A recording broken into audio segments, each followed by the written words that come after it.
Pendant que je suis en train de parler, je vois deux hommes qui sont venus ce soir. J'entends dans mon esprit clairement prostate. Ils ont un problème de prostate. Il y a une femme aussi qui a mal au rein gauche. Le Seigneur te restaure comme il m'a présenté. Sa puissance te touche maintenant. Ce soir, nous travaillons sur le thème comprendre la grâce. Dis à ton voisin, comprendre la grâce. Comprendre la grâce. Amen. Soyez richement bénis, bien-aimés. Soyez bénis. Comprendre la grâce, c'est le thème de ce soir. Amen. Quand on parle de la grâce, bien-aimé, la grâce renvoie à ce qui est gratuitement donné par Dieu et reçu par la foi sans être gagné ni mérité. C'est la grâce.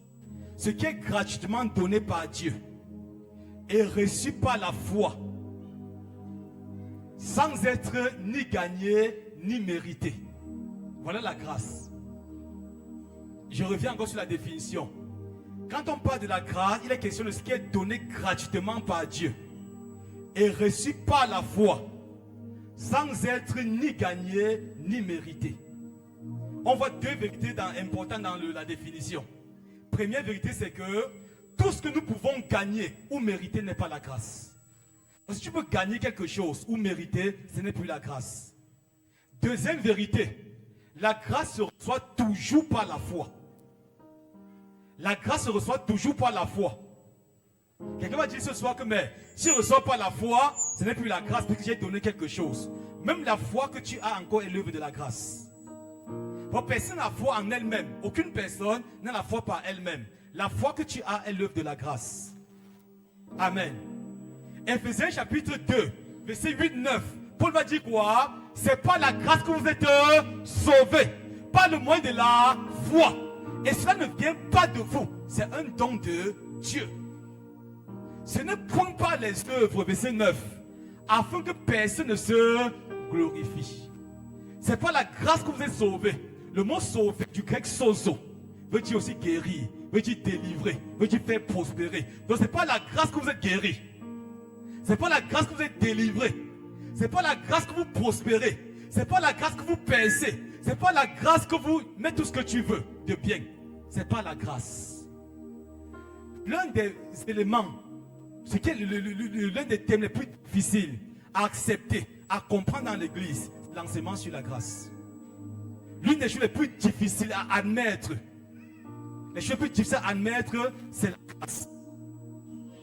L'un des enseignements les plus combattus, c'est l'enseignement sur la grâce. Pourquoi on commence à enseigner la grâce et on dit que nos gens veulent qu'on vive dans le péché. On nous connaît le péché. Donc la grâce est difficile à accepter, à admettre, à cause de notre background de performance. On a gagné le contexte de performance, de mérite. Vous voyez, quand tu es encore petit à la maison, n'est-ce pas? Plus tu faisais bien, plus on t'acclamait. Quand tu avais les bonnes moyennes à l'école, on t'appréciait, on te donnait des cadeaux. Quand tu n'avais pas de bonnes moyennes, on te montrait qu'on ne t'aime pas. Ça a cultivé en nous quoi? L'esprit de mérite. On ne peut rien obtenir. Les enfants viennent prendre les bulletins, n'est-ce pas? Parfois, quand un enfant mal a travaillé, il a comme l'impression qu'on ne l'aime pas. Donc, lui montre qu'en fait, on t'aime en fonction de tes résultats, de tes performances. C'est pourquoi nous n'acceptons pas la grâce. Quand on commence, Dieu peut gratuitement donner, on n'accepte pas ça. Dans la société, c'est la même chose. Dans la société, quand tu veux un emploi, qu'est-ce qu'on demande premier? C'est ton CV. Ton CV, c'est pour voir ta performance, tes mérites. Quels sont tes galons? Qu'est-ce que tu as déjà fait? On a vu. On veut voir tes mérites. Et quand on intègre ça, et on comprend que Dieu veut faire grâce, on est à peine à comprendre la grâce. Même dans les relations, pour ceux qui veulent se marier ici, les hommes qui sont parmi nous, ils demandent à moi, tu fais un mariage, première chose, on demande, tu fais quoi? La performance. Quel est ton mérite? Quel est ton niveau? Et même dans le contexte religieux, dans les milieux religieux, nous avons tout fonctionné dans le contexte des mérites, des œuvres. Dans le milieu religieux, partout dans les milieux religieux, nous devons mettre l'accent sur le mérite, sur la performance. Et même quand il y a des prophéties, régulièrement, quand il y a des prophéties dans les églises, c'est centré sur quoi? Si Dieu qui est en colère, Dieu est fâché, Dieu va frapper. Donc, plus nous faisons ce qui est bien, plus Dieu nous aime.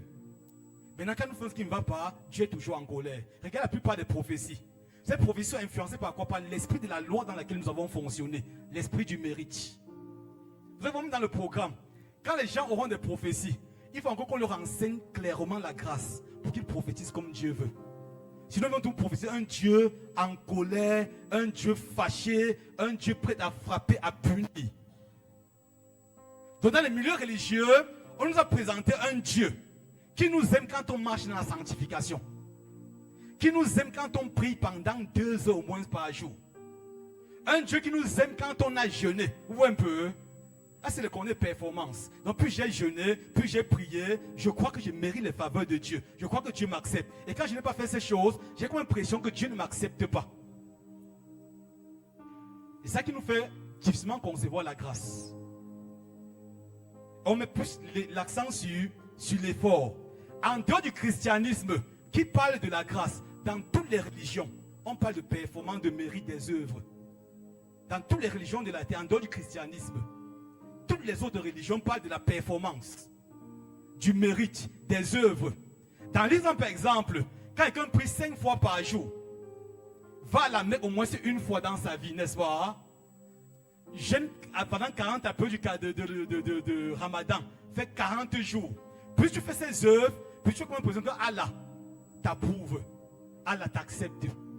Et donc, un musulman devient chrétien, il faut encore qu'il soit enseigné. Parce qu'il sera dans une relation de performance avec Dieu. Dans le bouddhisme, par exemple, il faut faire les concentrations tout le temps. Il faut faire dans l'hindouisme, il faut que tu fasses les bonnes œuvres. Parce que tu fais les bonnes œuvres, il y a la loi du karma, n'est-ce pas? Donc, dans l'hindouisme, par exemple, il faut que tes œuvres soient bonnes. Il faut que tu sois bon, quelqu'un de bien. Parce que tu fais du mal, Dieu se fâche et le karma te frappe. On voit tous les œuvres. Dans la région traditionnelle africaine, c'est quoi? Les sacrifices. Tout le temps, il faut partir nettoyer le tombeau de papa qui était mort depuis. Il faut couvrir. Donc, dans les régions traditionnelles africaines, on met l'accent sur quoi? Sur le sacrifice.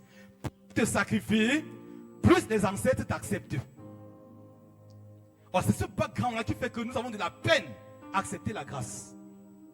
Regarde toutes les religions traditionnelles là. Il faut faire le saraka à la fin de l'année, n'est-ce pas? Il faut faire telle chose. Oh, il pleut sur le crâne du père au village. Il faut partir couvrir. Et maintenant, quand tu as fondé dans ce rythme-là, tu deviens un chrétien. Comme tu quittes d'un Dieu pour un autre Dieu, tu as comme l'impression qu'il faut faire quelque chose. Il faut mériter quelque chose. Dieu ne peut rien donner pour rien. Amen. Donc, en dehors du christianisme, on parle de la grâce. Il y a de grâce dans aucune religion. Aucune religion de la terre. Et que ce soit seulement mettre les fondations. Et tu comprends ce qu'on va dire très bien ce soir. Les jours à venir, je crois que Dieu va changer ton système de pensée. Et quand Dieu veut travailler en nous, il commence par renouveler notre intelligence. Amen. Amen. Donc, dans toutes les religions, l'homme est son propre sauveur. L'homme se sauve lui-même au moyen de ses œuvres. Dans toutes les religions de la terre, tu es ton propre sauveur au moyen de tes œuvres.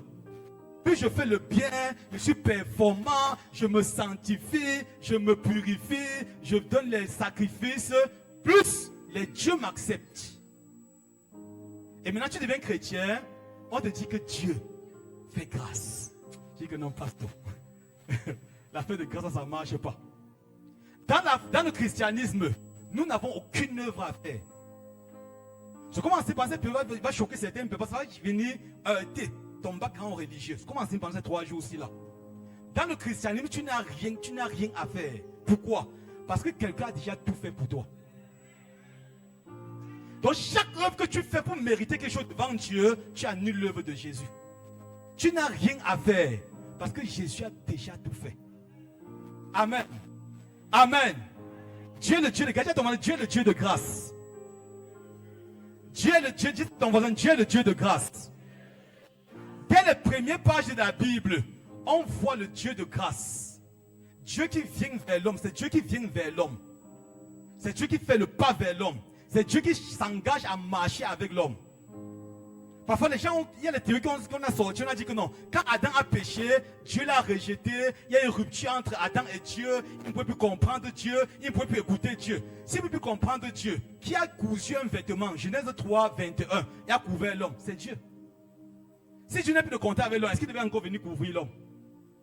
Genèse 3, 21 dit quoi? L'Éternel fit à Adam et à sa femme des vêtements de peau et il les a revêtis. Donc, c'est encore Dieu qui a fait le premier pas, c'est ça la grâce. Si c'est vrai, comment on dit qu'il y avait une rupture entre Dieu et l'homme, l'homme ne peut plus entendre Dieu. comment Caïn et Abel, à Genèse chapitre 4, ont su que Dieu a créé les offrandes de Abel, a rejeté sur le Caïn. Ils ont su ça comment? Parce que Dieu leur parlait toujours. C'est la grâce. Quand l'homme a péché en Éden, Dieu n'a pas changé, c'est l'homme qui a changé. La Bible nous dit que quand ils ont péché, on dit les yeux de l'un et l'autre s'ouvrirent. Ils réalisaient qu'ils étaient nus. Mais ils étaient nus depuis longtemps. Ils étaient toujours nus. Mais qu'est-ce qui s'est passé au juste? La chute de l'homme a fait quoi? A détourné son regard sur Dieu. Parce qu'aussi longtemps que l'homme avait le regard fixé sur Dieu, il vivait dans la gloire de Dieu. Quand l'homme a péché, a chuté, le regard s'est détourné de Dieu pour se fixer sur lui-même. Pour se fixer sur sa performance. Il a commencé à voir sa nudité.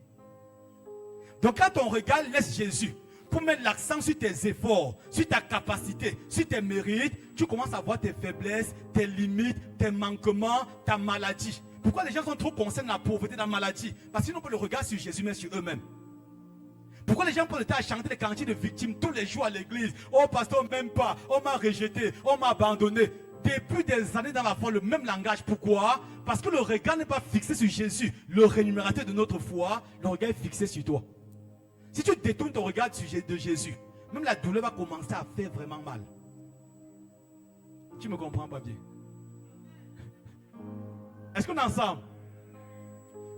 Donc quand l'homme a péché, le problème de l'homme c'est quoi? Il a été, parce que aussi longtemps qu'il avait la conscience de Dieu, aussi longtemps qu'il vivait dans la conscience de Dieu, il n'était pas conscient de lui-même. Et il expérimentait la gloire. Il n'était pas conscient qu'il est nu, parce qu'il était enveloppé de la gloire de Dieu. Quand il a péché, il a commencé à prendre conscience de sa personne. Et quand il a pris conscience de sa personne, il a réalisé désormais qu'il est nu.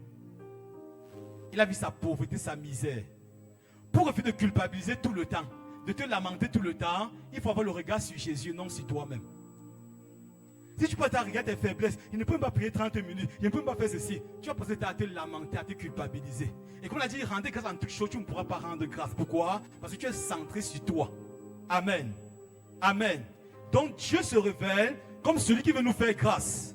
Depuis la genèse, depuis le fondement des âges, Dieu a voulu fonctionner avec l'homme par la grâce. C'est les hommes qui ont amené Dieu à établir le principe de la loi.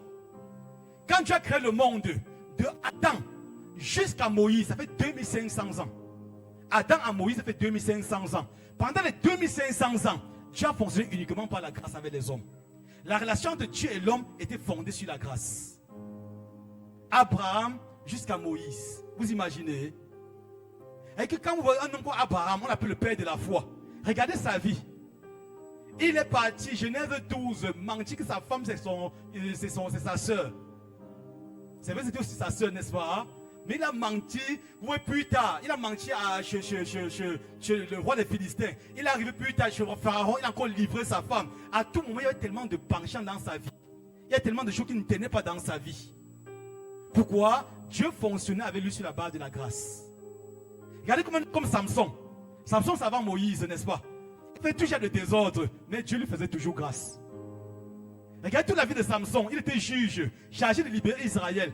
Il n'a jamais soucié d'Israël. Samson, toutes les batailles de Samson, c'était pour ses personnels. Dieu l'a suscité pour qu'il vienne être le libérateur d'Israël. Mais toutes ces batailles étaient centrées sur lui. Vous voyez que Samson arrivé dans tel endroit, on a pris sa femme. Il a lutté. Il est dans tel endroit, il a doté une femme. On n'a pas fait ce qu'il fallait, il a bagarré. Donc il faut que Dieu crée. Oh, pourquoi Dieu le laisse dans cet état-là? Parce que le regard de Dieu était le regard de la grâce. Prenez tous les hommes, Jephthé, né d'une femme, d'une mère comme pour qu'on a rejeté, un enfant rejeté. Dieu a fait avec lui. Dieu fonctionnait sur la grâce. Josué, Moïse. Un homme comme Moïse, il y a tellement de choses. Si on étudie la vie de Moïse, donc il n'a rien mérité. Dieu a fonctionné sur la grâce pendant 2500 ans. Quelqu'un me dit ce soir, parce que c'est vrai ce que tu dis. Pourquoi Dieu a fait venir le déluge à Genèse chapitre 6? Pourquoi il a détruit Sodome et Gomorrhe à Genèse chapitre 19? Regardez bien aimé. J'enseigne du soir parce qu'on pose la barre ce soir. Amen. Pourquoi à Genèse chapitre 6 Dieu a fait venir le déluge? Dieu était toujours dans la grâce. Même le déluge était une œuvre de la grâce. Sodome et Gomorrhe encore c'était une œuvre de la grâce. Regardez. Vous avez vu quand quelqu'un a un cancer? Si tu as un cancer au sein gauche par exemple, un cancer. Le cancer, si on s'amuse, les métastases vont envahir tout le corps, n'est-ce pas? Quand le médecin veut amputer le cancer, il veut te faire du bien ou du mal. Donc il décide d'amputer le cancer. Est-ce qu'il est en train de te faire du mal? Est-ce que tu vas faire Genèse chapitre 6 et Genèse chapitre 19?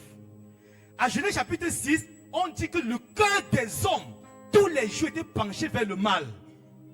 Il y a les Néphilim, certains anges déchus, qui ont commencé à coucher avec certaines femmes. Il y avait une race de géants, pervers, méchants. Et si Dieu se taisait, cette race devait corrompre toute la race humaine. Qu'est-ce qu'il fallait faire? Que Dieu ampute ce cancer qui venait d'envahir la terre. Et quand il ampute le cancer, il fait grâce à qui? À Noé et à sa progéniture. Amen. Genèse chapitre 19. On a vu à Sodome et Gomorrhe. Quand on parle de l'homosexualité dans la Bible, on ne parle pas du péché, c'est l'abomination. Quelque chose horrible. Donc les gens sont dans l'homosexualité. Si Dieu se tait, ils vont corrompre toute la terre. Donc sur toute la terre. Parce qu'ils ont commencé à Sodome et Gomorrhe. Et progressivement, ça allait se répandre sur la terre. Parce que c'est tellement horrible aux yeux de Dieu, cette pratique-là. Maintenant, Dieu sent que s'il laisse ces gars-ci là, toute la terre sera corrompue. Et à un moment donné, partout, dans tous les continents, tous les coins de la terre, c'est la pratique qui va faire une. Qu'est-ce que Dieu fait? Il décide d'amputer le cancer. Donc il décide de chasser. Fait comment? Que l'autre sorte avec sa famille et il brûle toute cette ville-là. Donc brûler la ville, c'était l'œuvre de la grâce. Pour que tu sois préservé, pour que je sois préservé. Amen. Même comme certains sorciers se lèvent pour faire les mêmes choses. Amen. Dieu a préservé la race humaine. C'était encore l'œuvre de la grâce. Amen. Donc pendant 2500 ans, donc Dieu a fonctionné. Lisez toute la Bible avant Exode. Avant que Moïse enseigne. Ça fait 2500 ans. C'était la grâce partout. Maintenant, quand Dieu a délivré Israël de la captivité en Égypte, même pendant un séjour en Égypte, Dieu fonctionnait par la grâce. Quand ils sont sortis de l'Égypte, ils ont commencé à se frapper la main sur la poitrine. Waouh, nous sommes les champions. Nous sommes le peuple choisi, le peuple privilégié. Ils gonflaient pour la poitrine. 3 mois après la sortie de l'Égypte, Genèse chapitre 10, Exode 19, Dieu va instaurer la loi. Pourquoi Dieu donne la loi? C'est pour montrer à l'homme son besoin d'avoir un sauveur. Son incapacité à se sauver par lui-même. Tu ne me comprends pas bien? Est-ce qu'on m'écoute au fond là? Donc Dieu donne la loi pour Dieu parce que l'homme était très fier de lui-même. Qu'ils sont sortis, waouh, nous sommes des champions, le peuple unique, le peuple choisi. Dieu a tué les Égyptiens et on commençait à se gonfler la poitrine. Et était sûr que non, c'est nous. En dehors de nous, il n'y a pas un autre peuple. Et ils comptaient plus sur leur mérite. Au point que tu vas dire à Moïse, convoque le peuple. Là, je dis non, Moïse, va écouter tout ce que Dieu dit, viens nous dire. Nous, on va appliquer tout ce que Dieu veut, on va faire ça. On peut faire ça. Donc Dieu va donner la loi premièrement pour leur montrer leur besoin d'avoir un sauveur. La loi n'a pas été donnée pour le bien de l'homme. C'était pour la donner pour la destruction de l'homme. Donc tous ceux qui dans l'église veulent encore vivre dans la loi, ils se détruisent à petit feu. Vous voyez les gens parfois, tellement on a mis les lois, n'est-ce pas? Les gens sont fatigués. Quand tu parles de Christ quelque part, dans certains endroits, les gens vont croire pourquoi? Parce que la fête de Dieu, c'est les lois et les interdits. Dieu va dire ceci, il va te frapper. Tu as trop de conditions. Et les endroits, on a tellement prêché la loi, quand tu viens avec le vrai évangile, les gens ne veulent pas croire.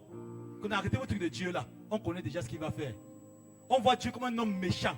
Est-ce que Dieu s'est manifesté dans la loi, Dieu devient le Dieu courroucé, le Dieu méchant, toujours pour la frapper. Parce que maintenant, il est question de la performance de l'homme. Tu vas donner les lois, si tu fais ceci, tu vivras par elles. Voilà ce que la loi dit. Celui qui observe ces choses, il était impossible d'observer. Voilà pourquoi près de 6 millions de personnes, on dit 600 000 hommes, sans compter les femmes et les enfants, qui sont sortis de l'Égypte. Il n'y a que 2 qui sont entrés à Canaan. La loi était tellement rigide. C'est un Dieu sanguinaire dans la loi. Donc 600 000 personnes sortent de l'Égypte. On dit 2 seulement sont entrés à Canaan. Ça c'est la loi. Ils ne pouvaient pas résister. Ils ne pouvaient pas faire ce que Dieu veut. Et Dieu les frappait tout le temps. Et de plus en plus dans l'église, les gens veulent toujours fonctionner avec Dieu sur la relation de la performance. Amen. Amen. Dieu les a tellement frappés. Prenez le temps de bien lire la Bible. La loi était donnée premièrement pour révéler le péché en l'homme, pour susciter en lui le péché. Donc Dieu a donné la loi pour révéler à l'homme qu'il est un pécheur, pour susciter, créer le péché en lui. Amen. La loi produit la convoitise. Quand on dit à quelqu'un qui a trop des interdits, les interdits font comment? Suscitent en l'homme la convoitise. Est-ce qu'on est ensemble? Si je dis par exemple, vous comprenez comment la loi fonctionne. Si je dis par exemple que, s'il vous plaît les gars, à partir de maintenant, c'est dangereux de manger du porc braisé à partir de 21h. Si je dis ça, même celui qui n'a pas l'argent va faire un prêt pour manger le porc. Pourquoi? Parce que la loi suscite la convoitise. Quand Dieu dit tu ne feras pas, tu ne feras pas, tu ne feras pas, tu ne feras pas, tu ne feras pas, les gens veulent toujours faire pour voir ce que ça va donner. Yo, mais au défi, c'est dit qu'à partir de maintenant, les gars, c'est dangereux, très dangereux. Il y a une maladie mortelle. Si tu manges du porc braisé à 21h, c'est dangereux. Chacun m'a dit, oui, quand même tester, voir. N'est-ce pas? Ok, il y a comme la malédiction, non? Mais ça vient faire comment? Créer en nous la convoitise. C'est ce que ça faisait. Dieu a dit tellement de choses, ne faites pas, ne faites pas, ne faites pas, ne faites pas. Et ça crée la convoitise. Donc ça suscite en nous le péché. La loi suscite le péché. La loi crée la convoitise. 1 Corinthiens chapitre 15, verset 56. Paul va dire quoi? L'aiguillon de la mort, c'est le péché. Et la puissance du péché, c'est la loi. Donc la loi va amplifier le péché en toi. Allez à la maison, prenez vos enfants. Dites-leur, André passe tout le temps. Dites, ne frotte jamais ton pied ici. Allez vous cacher. Les minutes qui suivent, ils vont passer à frotter leur pied. Pour ça suscite. Donc la puissance du péché, c'est la loi. Tu viens de donner un interdit et naturellement, l'homme ne fonctionne pas sur les interdits. On dit parfois prescrit, c'est proscrit. Et pour quelqu'un dit proscrit, c'est prescrit. N'est-ce pas? Donc quand tu proscris, tu es en train de prescrire. Même quand pasteur t'enchère, oh les églises n'allaient jamais là-bas. Puis il dit ça, plus les gens partent. Pourquoi? Puis il interdit. Les gens qui ont dit que, il y a les gars qui font le festival de guérison, n'allez plus là-bas. Mais puis ils disent, mais je ne connais pas l'affaire là, je vais pratiquement voir ce qu'ils font là-bas. Chaque fois qu'il y a interdiction, l'homme n'a pas été fait pour les interdits. Chaque fois que tu mets les interdits, les hommes vont violer l'interdit. Amen. Il y a quelqu'un ici ce soir, parce que son pasteur lui a dit qu'il ne va jamais là-bas. Il y a un pasteur qui venait d'un autre pays, là, ici au pays. Il était à Douala. Les pasteurs passaient le temps à faire sa publicité. N'allez pas là-bas, c'est un sorcier. Il va faire ceci. N'allez pas. Quand le gars arrivait ici au pays, il y avait moyen à Douala. Il n'y avait pas moyen. Partout, les routes étaient bloquées. Quand le pasteur a fait sa publicité, n'allez pas là-bas, c'est dangereux, c'est dangereux. Il a la guéri qui on a vu. Il passait à exprimer leur faiblesse, leur médiocrité. Et puis ils ont dit ça, j'ai vu les gens quitter de Yaoundé, quitter de Bamenda, voyager. Du nord. Pour dire que mon pasteur dit ça, je vais un peu voir si c'est vrai ce que le pasteur dit. J'ai ton voisin proscrit, c'est prescrit. Amen. Amen. La loi était donnée. Parce que nous parlons de la grâce, il faut que tu comprennes un peu la loi. On va pas, je ne vais pas trop insister sur la loi. Je vais toucher quelques petits éléments sur la loi. La loi était donnée pour révéler la nature charnelle de l'homme. Donc tu as donné la loi pour mettre l'homme dos au mur. Et dire à l'homme, par toi-même tu ne peux pas. Donc quand tu veux vivre la vie chrétienne, pas tes efforts encore, tu es dans la loi. Tu as une loi que tu t'es fixée toi-même. Les gens vont dire, j'avais fixé en début d'année que je vais méditer au moins tel passage. Je vais faire ceci, je vais faire ça. Non, ils sont fixés tellement de lois. Ils ont commencé à culpabiliser qu'ils ne font pas ça. Quand tu fais ça, la loi va venir faire comment révéler ta nature charnelle.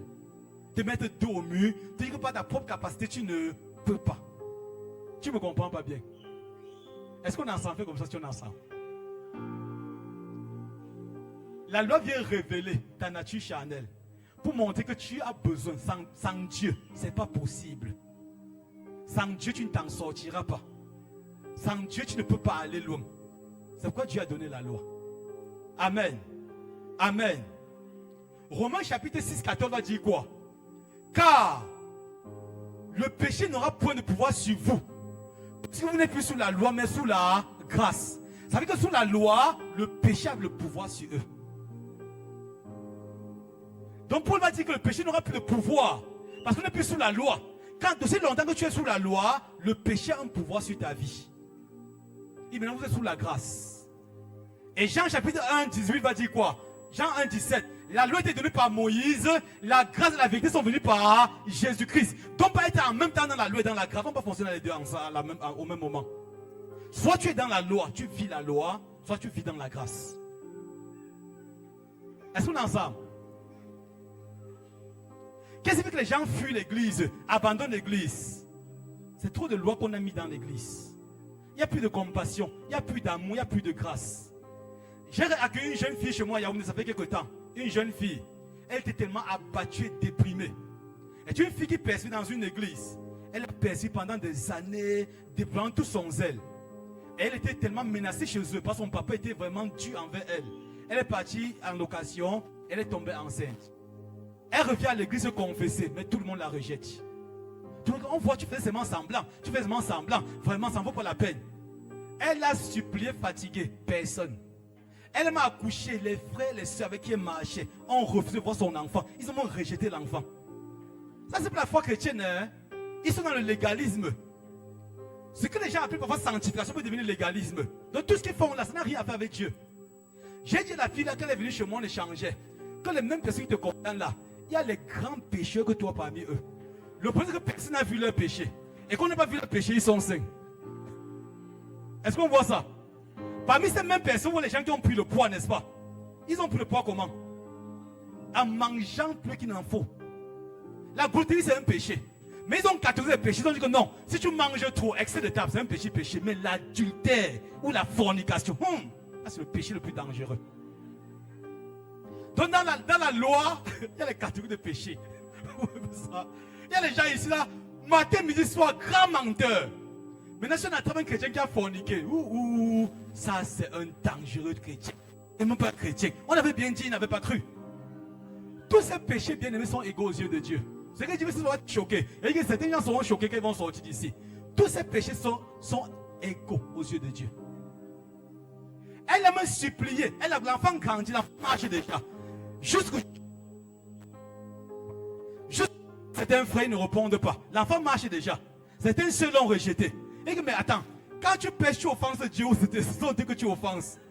Dieu ne n'est pas fâché, mais voilà les gens, ils veulent jouer le rôle de Dieu dans ta vie. Et j'ai dit à cette fille, ne te culpabilise pas. Si tu avais, peu importe combien de fois tu as fait ce péché, si tu as pris conscience, a dit Seigneur, pardonne-moi, il t'a pardonné à effacer le péché. Tout ce qu'on appelle culpabilité, c'est Satan qui apporte ça, ce n'est pas Dieu. Amen. Gloire à Jésus. Gloire à Jésus. Il y a quelqu'un qui est venu ce soir, peut-être qui a abattu, dépassé. Bien aimé, la culpabilité n'est pas de Dieu. C'est que nous sommes dans un chemin de loi. Dieu n'est pas dans la loi. On dit la loi était donnée par Moïse. Dans la loi, on dit que l'homme qui observe ces choses vivra par elles. Regardez le jour où on a donné la loi. Prenons la grâce et la loi. Le jour où Dieu a commencé la grâce dans l'Ancien Testament, quelques jours seulement, Caïn a tué Abel, son frère. Dieu était sous la grâce. Qu'est-ce que Dieu a fait? Il a mis marque sur le visage de Caïn pour dire que si quelqu'un tue Caïn, Caïn sera vengé 7 fois. De toute marque pour dire que ne touchez pas à cet homme. Cet homme est immortel. Ne l'attaquez pas. Là, c'est la grâce. Il venait de tuer quelqu'un. Oui, ça. Il venait de poignarder son frère.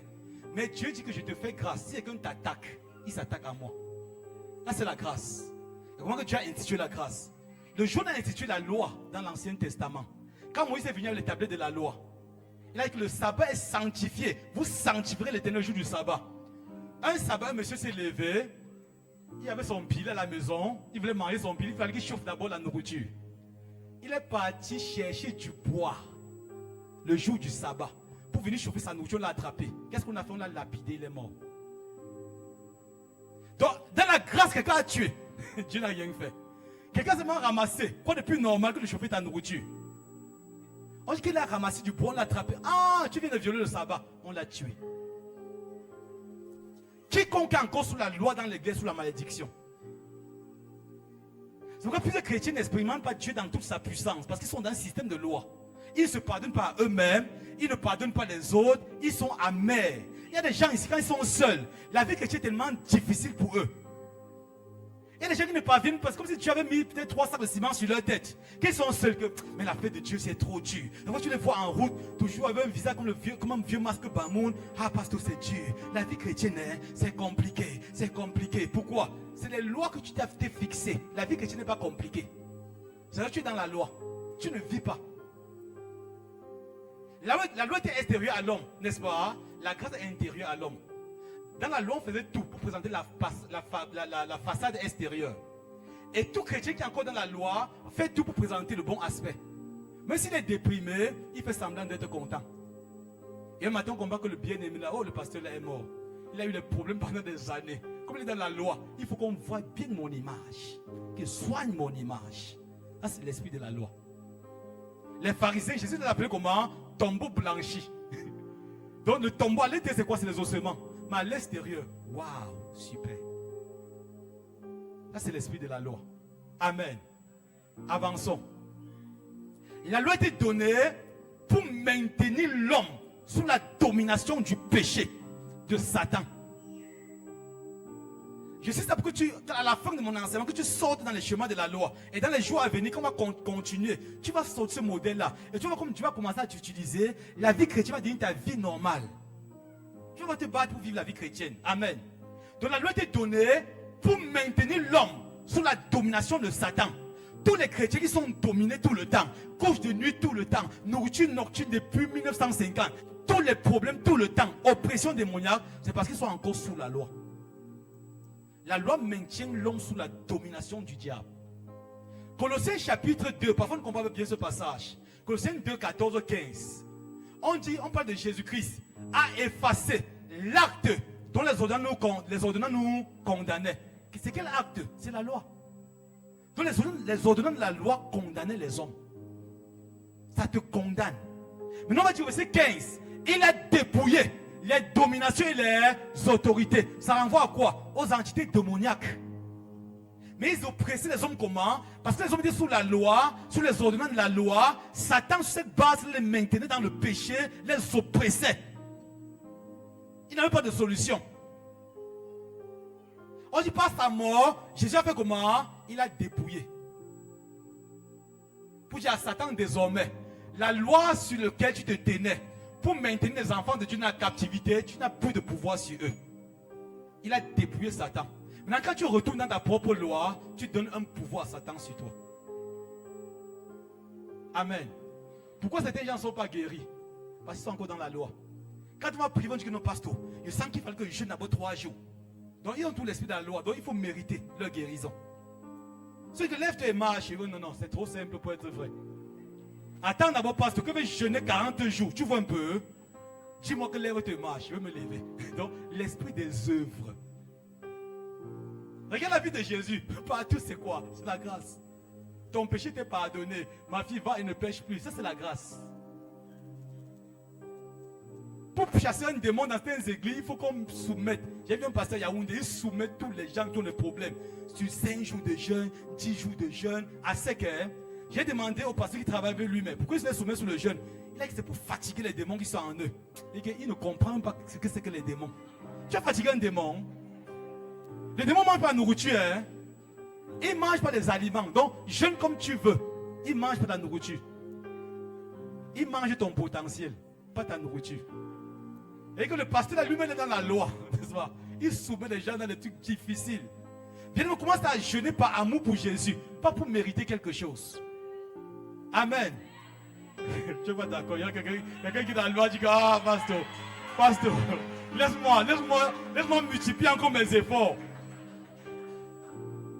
À un moment donné, il faut qu'on déprogramme les chemins qu'on a restés depuis l'enfance. Tout le temps maintenant, passé par le monde, on travaille à déprogrammer certains chemins. Depuis qu'elle change la fille de Yaoundé, elle me voit très contente, elle continue sa vie. Et comment oublier ce que les gens ont dit. Tu es tombé comme tout le monde tombe un jour ou l'autre. Amen. La Bible dit que quand il n'a pas péché, il fait de Dieu un menteur. Amen. Donc ils ont tombé de leur manière, tu es tombé de ta manière. Le bon, il n'a pas à t'accepter. Ils t'utilisent pour montrer qu'ils sont saints. Tu ne comprends pas ça bien. Il y a des gens qui exploitent les péchés des autres pour prendre leur sainteté.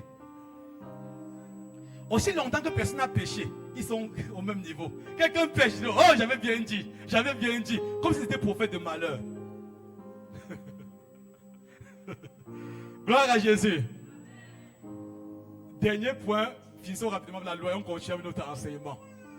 Dieu a donné la loi pour que l'homme réalise en fait qu'il a besoin de Dieu dans sa vie, qu'il a besoin d'un sauveur, qu'il a besoin de Jésus. C'est pourquoi Paul va dire que la loi était comme un pédagogue pour nous conduire à Christ. Donc la loi était comme un pédagogue. Tu as donné la loi comme un pédagogue. Donc c'était des manières pour montrer à l'homme que tu ne peux pas tu ne t'en sortiras pas. Tu vas toujours tomber. Ce n'est pas possible. Tu as permis ça pour conduire l'homme à qui? Au modèle parfait qui est Jésus.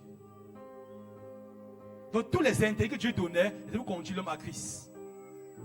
Dans l'Antiquité, quand Paul écrit le livre aux Galates, parce que regarde le livre de Galates, Galates, Romains, Paul va trop insister sur la loi et la grâce, particulièrement en Galates.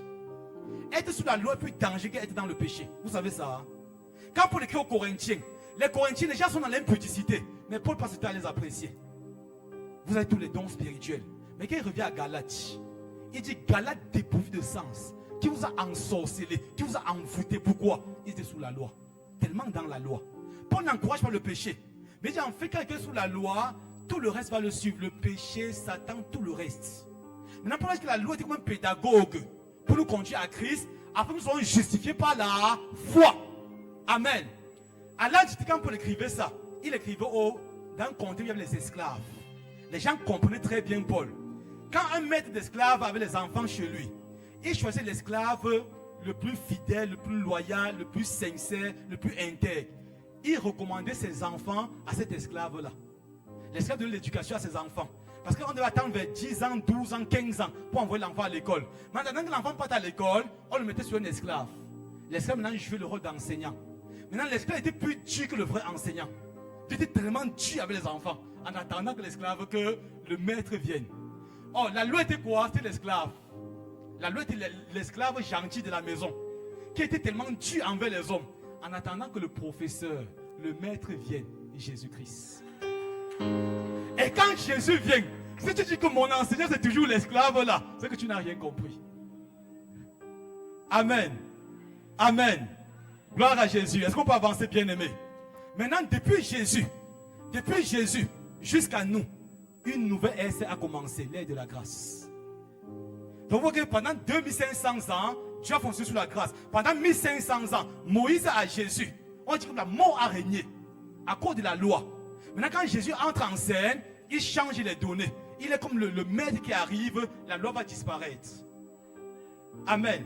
Quand Jésus vient, depuis 2000 ans, Dieu a choisi de fonctionner avec les hommes par la grâce. Il veut te sauver par sa grâce. Il veut te bénir par sa grâce. Il veut t'élever par sa grâce. Il veut étendre tes limites par sa grâce. Il veut te propulser dans ta destinée par sa grâce.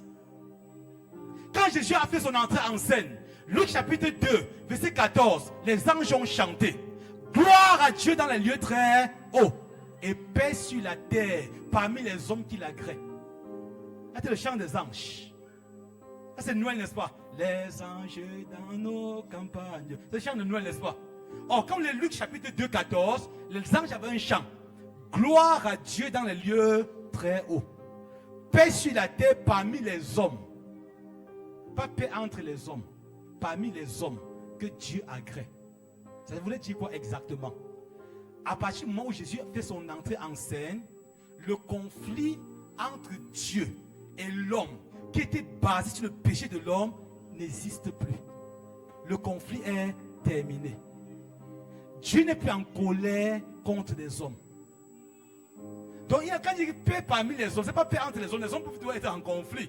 On voit les guerres russo-ukrainiennes partout sur la terre, la guerre, n'est-ce pas? Même au pays, il y a la guerre partout. Il y a les chocs partout. Il n'a pas dit paix entre les hommes, mais paix entre les hommes et Dieu. Donc Jésus vient faire comment? Apporter la paix. Il vient nous dire que désormais, peu importe ce que tu es, peu importe le lieu où la vie t'a déposé, peu importe ce que tu as fait, Dieu t'aime, il est en paix avec toi. C'est le message de l'évangile. L'évangile, c'est pas, j'ai vu les gens qui prêchent en roue là, oh vraiment, si une fille porte le pantalon, elle ira en enfer. Toutes les soirées fatiguent les gens avec ça. Et quand tu es maintenant venu présenter un vrai évangile, on dit que non, le gars, c'est là.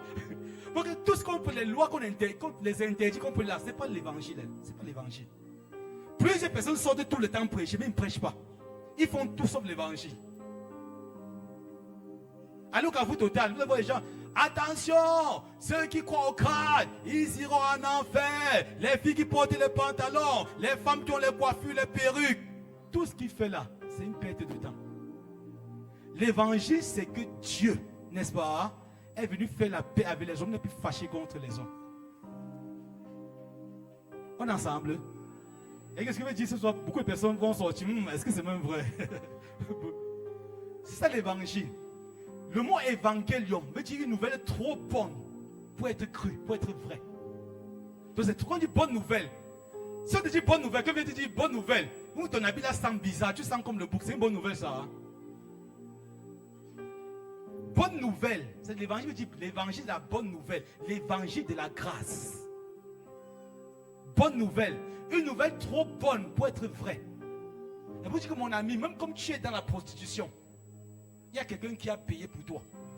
Il ne te condamne pas, il te veut comme tu es. Il va te prendre comme tu es. Mais la bonne nouvelle, c'est qu'il ne te laissera jamais comme tu es. Voilà l'évangile.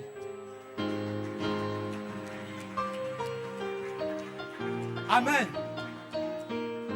C'est la bonne nouvelle. Les gens qui sont évangélisés, parfois ils disent tellement, ils déforment le message de l'évangile. Et un jour, quand tu veux présenter l'évangile, les gens fuient seulement.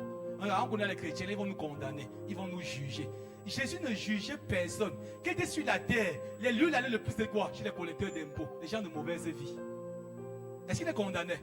Les seules fois où Jésus a condamné les hommes, c'était ceux qui étaient sous la loi, les chefs religieux. Matthieu 24, il va maudire les chefs religieux. Il va s'attaquer aux chefs religieux. Mais quand il rencontrait les prostituées, il était leurs amis. Vous dites que c'est parce que tu es prostituée que je viens sur la terre. C'est pour toi que je viens. Voilà l'évangile. La bonne nouvelle de la grâce. Donc, gloire à Dieu dans les lieux très hauts. Paix sur la terre parmi les hommes que Dieu agrée. Comme vous dites, Dieu n'est plus en colère. Pendant 1500 ans, il était en colère. Il a détruit les hommes. Il a livré les hommes à Satan. Il a fait que les hommes tournent en rond, meurent dans le désert. Désormais, il s'est engagé à faire la paix avec les hommes. Ésaïe 53, verset 5 va dire, le châtiment qui nous donne la paix est tombé sur Jésus. Puis il était châtié à ta place, à ma place. La justice de Dieu qui exigeait que le pécheur périsse à cause de son péché, à la croix, l'amour de Dieu est parti au-delà, a supplanté la justice de Dieu. Donc Jésus a pris les coups, il est tombé sur toi, sur lui. Et par sa mort à la croix, il a pardonné tes péchés, passé, présent et futur. Est-ce qu'on est ensemble? Dis à quelqu'un, quelqu'un qui est trop dans la loi va dire ça. Dis à la croix, Jésus a pardonné mes péchés passés, présents et futurs.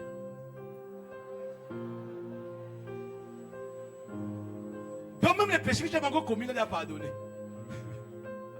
Il va dire, pasteur, tu as envoyé les gens dans le péché, n'est-ce pas? Donc chaque fois qu'il y a le message de la grâce, les gens pensent qu'on veut les inciter au péché, les pousser au péché. Ce n'est pas vrai. Il a pardonné, péché passé. Quand Jésus mourra à la croix, tu étais dans le futur, dans le passé.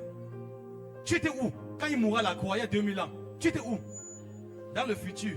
Donc sa mort à la croix là, t'a localisé 2000 ans plus tard, à pardonner. Il y a des gens qui viendront peut-être 3000 ans plus tard. La grâce les a localisés, à pardonner. Amen. Il a pardonné pour dire désormais, tu es en paix avec Dieu, tu n'es plus en colère. Dieu ne veut plus que tu comptes sur tes mérites, ta capacité. La vie chrétienne en devient quel genre de vie? En Christ, la vie chrétienne, c'est Christ qui vient vivre sa vie à travers l'homme. Ça devient facile. Maintenant, pourquoi les chrétiens ne pêchent plus? Parce que quelqu'un m'a dit que non, tout ce que tu dis, ça nous pousse au péché. Pourquoi est-ce que nous ne pêchons plus? Un chrétien normal ne pêche plus parce qu'il a peur des représailles, ou des démons, ou de l'enfer. Donc tout le message qu'on dit aux gens que, apprêtez-vous, bientôt l'enlèvement, si tu pêches encore, il va te surprendre. Ça, ce n'est pas un message lié à l'église. Le chrétien ne peut pas peur de l'enfer. Il ne peut pas peur des démons. Vous savez pourquoi le chrétien ne pêche pas? Pour deux raisons. Première raison, parce qu'il est mort au péché. C'est la première raison. Nous sommes, dis à ton voisin, je suis mort au péché. C'est la première raison pour laquelle nous ne péchons pas. Romains chapitre 6.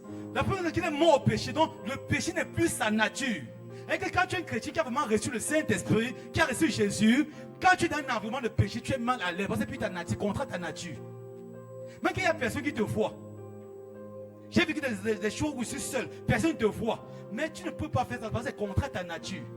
Donc tu peux dire que quelqu'un me voit pas. Non, c'est contre ta nature. Donc tu sens que ce n'est pas ta nature. Romains chapitre 6, verset 1 et 2, regarde ce que Paul va dire. Que dirons-nous donc? Demeurions-nous dans le péché afin que la grâce abonde? Chaque fois que l'évangile peut être prêché, les gens ont l'impression qu'on va leur dire que tu peux pécher. D'abord, Paul va dire que non, il va attendre de vous insister au péché. Par Romains 5, quand il parle, on a besoin qu'on vivre comme on veut. Il dit que demeurions-nous dans le péché afin que la grâce abonde, loin de là. Donc c'est un nom catégorique. Maintenant, il dit au verset 2, nous qui sommes morts au péché, comment vivrions-nous encore dans le péché? Donc nous sommes morts au péché. Christ par sa mort a crucifié le péché en nous. Nous sommes morts, donc ce n'est pas possible qu'un chrétien normal. Donc si on supplier un chrétien pour qu'il le vive comme Dieu veut, c'est qu'il n'est pas encore vraiment né de Dieu. Nous sommes morts au péché, puis ta nature. Donc le chrétien pêche désormais accidentellement. Il ne trouve plus son plaisir dans la pratique du péché. Est-ce qu'on est ensemble? Deuxième raison. Le péché donne à Satan le droit légal sur la vie des hommes. Voilà, de nous ne péchons pas. Le péché donne à Satan le droit légal sur la vie des hommes. Soit le plus grand prophète de la terre. Le péché, c'est le domaine de définition de Satan.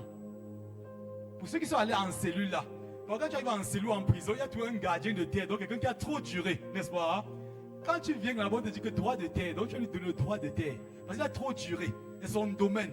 Si tu fais la force, tu vas voir ce qu'il va te faire. Il va te nuire. C'est ça. Satan, c'est comment? C'est le plus ancien dans le péché, c'est son domaine. Donc quand tu pêches, tu lui donnes le droit légal sur ta vie. Regardez Romains chapitre 6, verset 16. Romains 6, 16 dit quoi? Romains 6, 16. Ne savez-vous pas, quand vous livrez à quelqu'un pour lui obéir, vous êtes esclave de celui à qui vous obéissez, soit du péché qui conduit à la mort, soit de l'obéissance qui conduit à la justice. Donc Paul dit quand tu livres à quelqu'un pour lui obéir, tu es esclave de celui à qui tu obéis. Soit du péché qui conduit à la mort. La mort renvoie à quoi? La mort dans ta santé, dans tes finances, dans ton épanouissement, dans tes projets, dans ta destinée. Donc quand tu pêches, tu amènes Satan à porter la mort dans ta vie. On pense que tu as la santé divine pendant des jours ici. Mais si tu vis dans le péché, Satan va te apporter la mort dans ta santé. C'est son domaine. Est-ce qu'on est ensemble? Je ne suis pas d'accord. Maintenant, il soit de l'obéissance qui conduit à la justice. Regardez la vie de Jésus.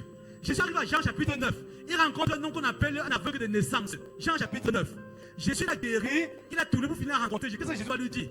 Va et ne pêche plus de peur qu'il t'arrive quelque chose de pire. Parce que Jésus sait que si tu pêches, tu donnes un droit légal à Satan. On a tout à fait un flagrant de délit d'adultère. J'ai dit que moi non plus je ne te condamne pas. Ça c'est la grâce. Mais va et ne pêche plus. Parce que si tu pêches encore, Satan va te faire ça Dieu. Jean chapitre 8, il a dit aux pharisiens, vous avez peur le diable. Jean chapitre 8, il dit aux pharisiens, vous avez peur le diable. Parce qu'il pêche depuis le commencement. Il se tient point dans la vérité. Quand tu profères le mensonge, il parle de son propre fond. Donc quand tu dis vous avez peur le diable, c'est que le péché donne à Satan d'être comme le père de quiconque pêche. On ne se comprend pas bien. Est-ce que tu peux empêcher un parent d'agir sur son enfant, d'influencer son enfant? Donc quand un homme pêche, il donne les armes à Satan pour l'oppresser. C'est pourquoi 1 Jean 3, verset 9 a dit quoi? Celui qui est né de Dieu ne pratique pas le péché, mais la sémence de Dieu en lui. Quiconque pratique le péché est du diable. Le péché va pour deux raisons seulement. Si tu es né de nouveau, tu iras au ciel, n'est-ce pas? Mais le péché va faire que Satan t'influence. Même tous les gens vont dire tout le temps que Dieu a frappé telle personne, Dieu a fait ceci. Très souvent, ce n'est pas Dieu qui les a frappés, c'est Satan qui les touche. Il y a beaucoup de gens à l'église, quelqu'un fait quelque chose de bizarre, que c'est Dieu qui l'a frappé. Non, Dieu a de répondre. Dieu a de lui répondre, ce n'est pas Dieu qui lui répond. L'amour de Dieu ne change pas. On se comprend, hein? Dieu, même quand tu fais bien, tu fais mal, Dieu reste Dieu, il ne change pas. C'est ce que la Bible dit. Malachie 3, 6, je suis Dieu, je ne change pas. Donc Dieu ne vacille pas. Les hommes aiment quand tu fais du bien. Dieu, même quand tu fais le mal, il t'aime toujours. Son amour ne change pas. Mais seulement le péché va donner quoi? Le droit légal à Satan, pas à Dieu. Le droit légal à Satan pour t'affecter, pour t'atteindre. Ils ne sont pas d'accord. On parle doucement pour que certains schémas sortent. Amen. Donc arrête de dire aux gens que Dieu les a frappés. À l'époque, on avait enseigné dans notre paroisse. J'étais une paroisse à l'époque. Quand on a enseigné sur le Saint-Esprit, les gens commencent à prophétiser. Mais dans la plupart des prophéties, il y a l'accent sur le Dieu qui est en colère contre les hommes. Ce n'est pas qu'ils prophétisent mal. Le genre d'enseignement que tu as reçu influence des prophéties. On comprend ça, hein? Le jet d'enseignement que tu as reçu influence des prophéties. Même ton éducation influence des prophéties. Quelqu'un je prends un exemple, quelqu'un qui n'est pas éduqué, qui ne parle pas bien français. S'il va prophétiser, c'est parce que c'est Dieu qui parle, qui va bien parler français. Il va me dire que je l'ai dit que. Il va dire des choses comme ça, mais il est en train de prophétiser. Donc Dieu tient compte de ce que tu es quand tu prophétises. Tu ne comprends pas bien ça. On comprend ça. Hein? Donc tu peux prophétiser avec un langage bizarre. C'est lié à ta nature. Si tu as aussi reçu un enseignement qui est trop centré sur la loi, tu dois à l'église que les gens vivent dans le péché, hein, les gens sont dans le péché. Hein. Et comme Dieu t'a établi policier dans l'église, n'est-ce pas? Hein? Il a dit suivez les gens. Tu es là, qui a encore péché? Qui a encore péché? Maintenant, le jour que l'esprit prophète te saisit, tu vas seulement profiter de Dieu qui est en colère, qui veut détruire les gens. Et la plupart des prophéties, non? Je suis en colère, je suis fâché, je suis fâché, je suis fâché. Tous nos prophéties, c'est ça, c'est ça. Je suis pas contre les prophètes, c'est ce qu'il faut faire vraiment, excusez-moi, bien aimé. Mais quand Dieu est tout fâché comme ça, les gens sont en train de s'entretuer en lequel là, Dieu ne se fâche, il vient fâcher sur maman à l'église qui se bat pour plaire à Dieu. Donc le seul lieu où Dieu veut se fâcher, c'est à l'église. Les gens ont tout laissé, ont fermé leur boutique, ils viennent à l'église que Dieu, je suis fâché, je vais vous frapper. N'est-ce pas? C'est le Dieu de la loi. Il y a ton prophète qui est à côté de toi, que s'il te plaît, excuse-moi la loi que tu prophétises depuis là. C'est le Dieu de la loi. La plupart des prophètes qui étaient à l'église, c'était la même chose. Je suis en colère.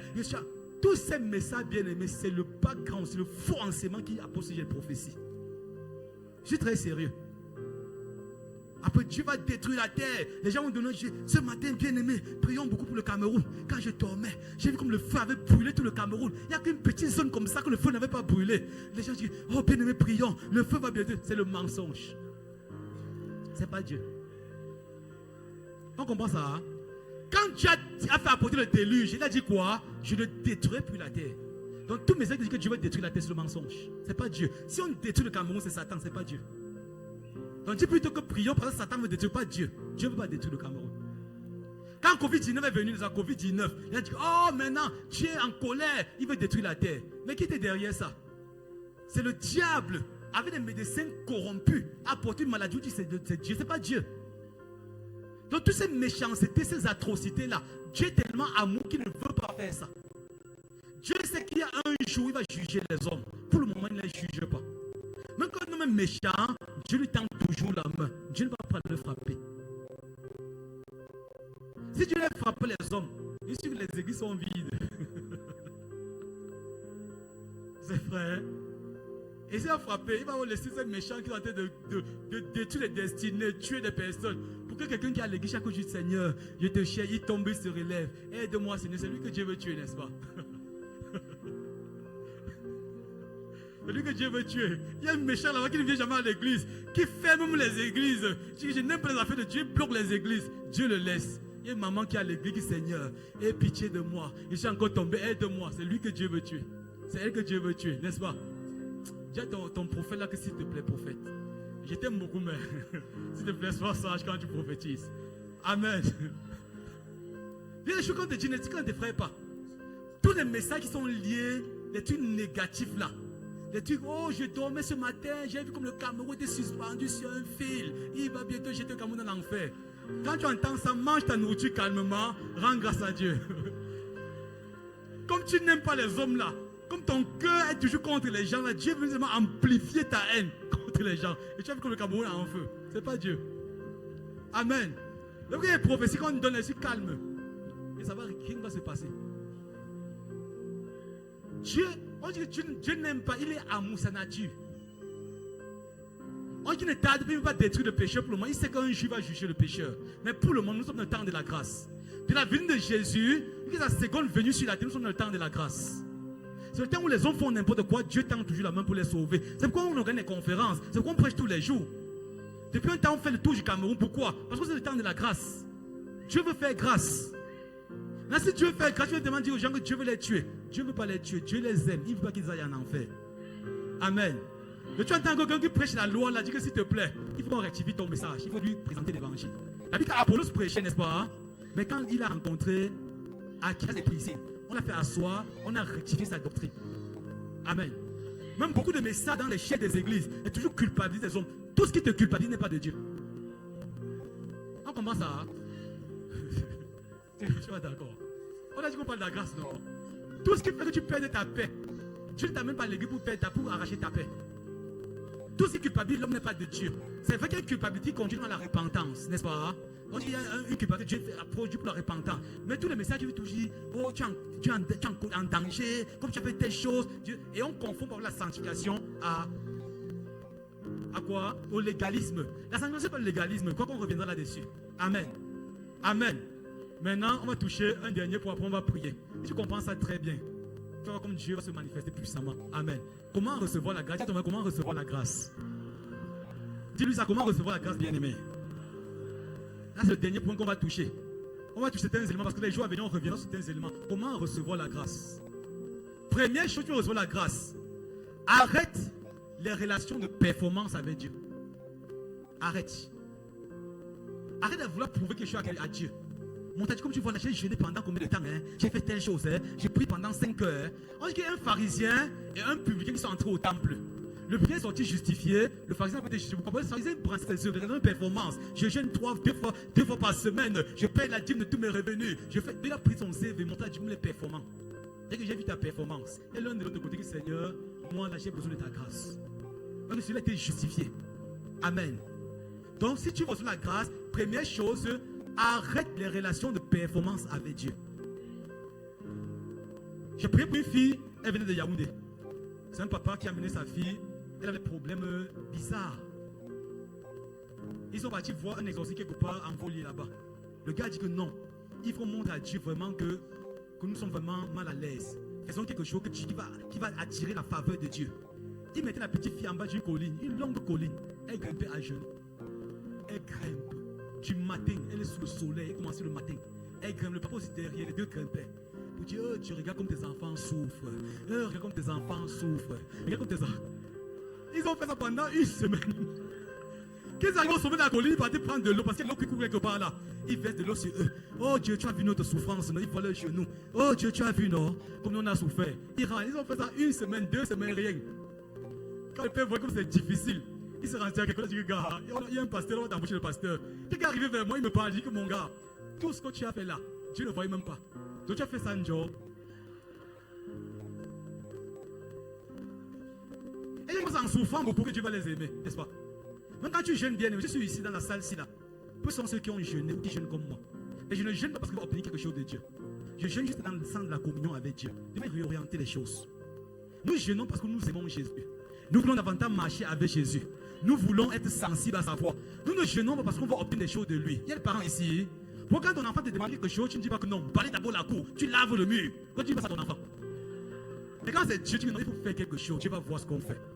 Donc tu dis indirectement à Dieu que moi, parent là, je suis bon que toi. Je peux donner à mes enfants comme ça pour rien. Je peux leur donner des cadeaux pour rien. Mais toi là, tu peux donner quelque chose encore ne souffre. L'esprit de la loi. Il y a des équipes qui font 40 jours de programme, n'est-ce pas? 40 jours de carême, 40 jours. Pour finir, quand on commence au début, la salle était pleine. Les années passent, ça diminue. Dans l'esprit de la loi. Les gens sont venus que nous pendant les 40 jours aussi là. Peut-être enfin, Dieu qui est trop méchant, va enfin me donner telle chose. Donc, c'est ça que Dieu est méchant. Donc, si tu vas 40 jours, tu es méchant là, il peut passer. Donc, au fond de nous, c'est ce qu'il y a dans l'esprit. Pour que Dieu nous exauce là, quand on a fait le carême, 40 jours aussi là, à la fin, je présente ma situation. Tu auras pitié de moi. Après 40 jours, ils n'ont rien vu. L'année prochaine, je dis 40 jours encore bien, mais revenez. Dieu est bon. Il va nous exaucer. 40 jours encore rien, 3 ans. Les gens commencent à déserter, à quitter l'église. Parce que les motivations ne sont pas bonnes. Quand tu fais 40 jours, c'est pourquoi? Tu t'es rapproché de Dieu, tu vas obtenir des choses. Si tu vas obtenir des choses de Dieu, tu n'as pas besoin de jeûner pour ça. On comprend ça, hein? Pour prier pour un malade, on n'a pas besoin de jeûner pour ça. Tu n'es pas d'accord? Amen. Je sais que quand on dit certaines choses, le background religieux est très difficile à accepter certaines choses.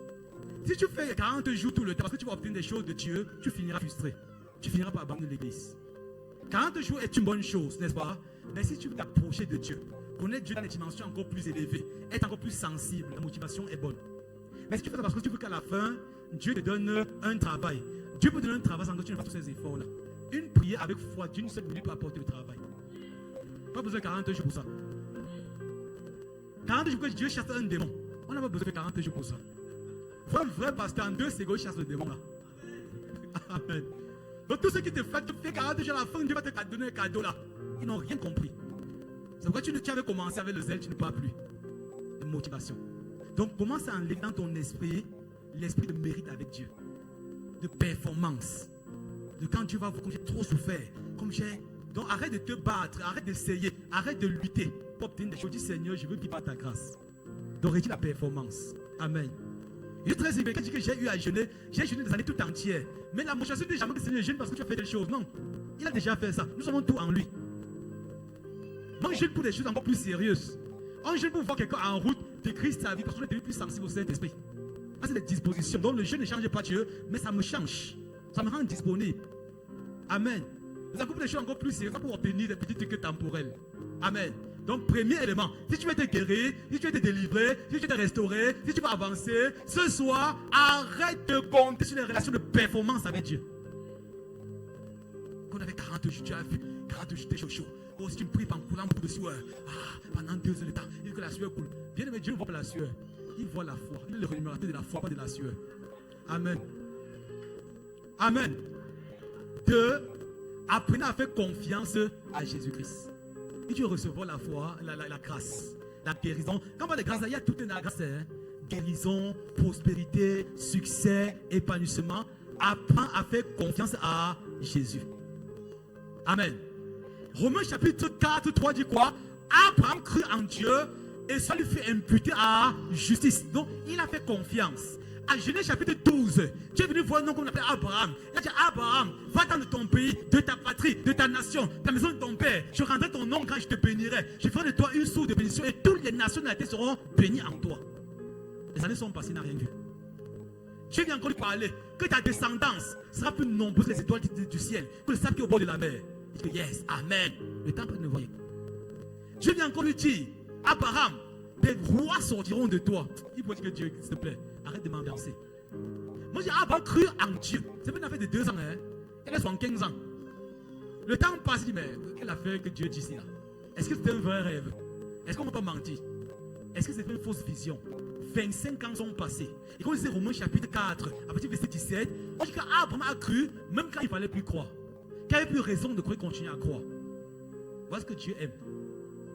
Donc fais confiance à Dieu quand tout va mal. Le temps passe. Dieu t'a dit, je vais t'élever. Les années passent. Tu es toujours là, même manger, tu n'arrives pas à manger. Tu dors sans manger, mais Dieu te dit que je vais t'élever. Tu dis, regarde, le prophétie ne me mentir plus. Mais Dieu continue. Donc fais confiance en Dieu. C'est les hommes qui voient le temps. Dieu est hors du temps. On comprend ça, hein? Donc quand tu vas limiter Dieu dans l'environnement temporel là, c'est un manque de foi. Et Dieu ne peut pas agir. Donc il crut. Et ça lui fait imputer. Les années sont passées. Abraham continue à croire.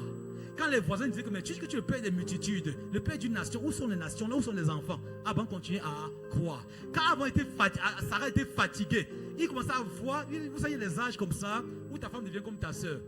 Donc Sarah était devenue comme sa soeur. Il continue à